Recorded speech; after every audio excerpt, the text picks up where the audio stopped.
And it was basically, it was Mary Lou's vision and innovation to look at a different way of setting up a natural food store, and kind of propelled us to leave the store and to begin the Big Carrot. It was an immediate success, really. From the first day we opened, there were boxes on the floor and people just coming in. And on the anniversary, the first year's anniversary, we had done $1 million worth of sales. And by the second anniversary, we were completely out of space. I mean, we met this man named David Walsh. And David was interested in buying the property. He came up with a challenge for the Big Carrot, and he said, I'll give you 4 weeks to raise $100,000. The Big Carrot didn't have much in the way of resources at the time, so they issued bonds to their customers, and they raised about $400,000 at the time to do the renovations for the new store. And they gave the customers a return, and then they gave them a 10% off their grocery bill. And another condition is that if there is ever any money from this property, it will go into a foundation and we'll give it out. Who do you want to give it to? And we said, well, we're interested in organic agriculture and community food strategies and things like that. And he said, okay, that'll do. So we called it Carrot Cash Community Resources, and that was kind of the end of that.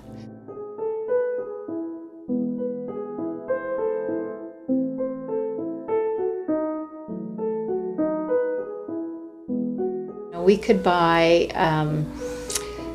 fruit and vegetables, because this seems to be what people are missing. It's not at food banks. People feel it's too expensive. And when we started interviewing the people that might be our customers, they said, well, as long as we could help farmers. And we all in GTA, we should say, Mary Lou was the one. It's find a way for farmers to get to GTA.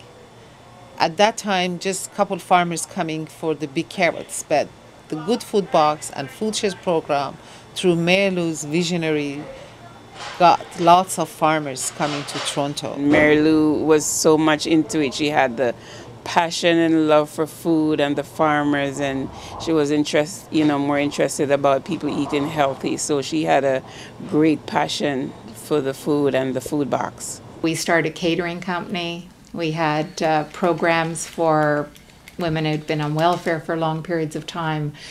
Then it evolved into street youth. We hired people who'd been at the Center for Addiction and Mental Health who could get a day pass to come and wash the boxes for us. And it was just a very creative time.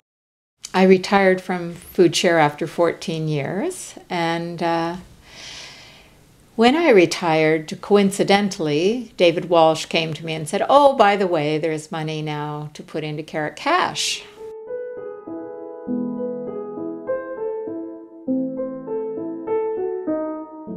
So that's what I do now. It's wonderful work. You're giving away small amounts of money to groups that can do so much with small amounts of money. Over the last 9 years, Carrot Cash has given out about $1.2 million. We've loaned $264,000 and had it returned to us.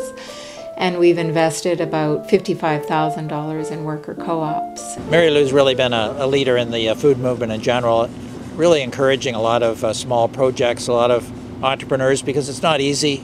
The cash flow is often a challenge for new groups, and they're often operating on a shoestring. She's got a lot of common sense. She's got an excellent business sense. She knows what's going to work. She can pick up the strengths of people, when people apply for Carrot Cash. Maybe the real lesson in Carrot Cash is the fact that David Walsh had the foresight to create a foundation so many years ago for something that is just happening now. And the idea that a business can use its profit in such a wonderful way. Mary Lou does the work, but she doesn't want to publicize it to say this is my work. I think because of her principle and her value for work, she doesn't mind not to be recognized. She just is such an inspiration and an innovator that She wants people to do better. She's a wonderful person. She's an amazing woman. I think we all Torontonians have to be proud to have such a woman living beside us.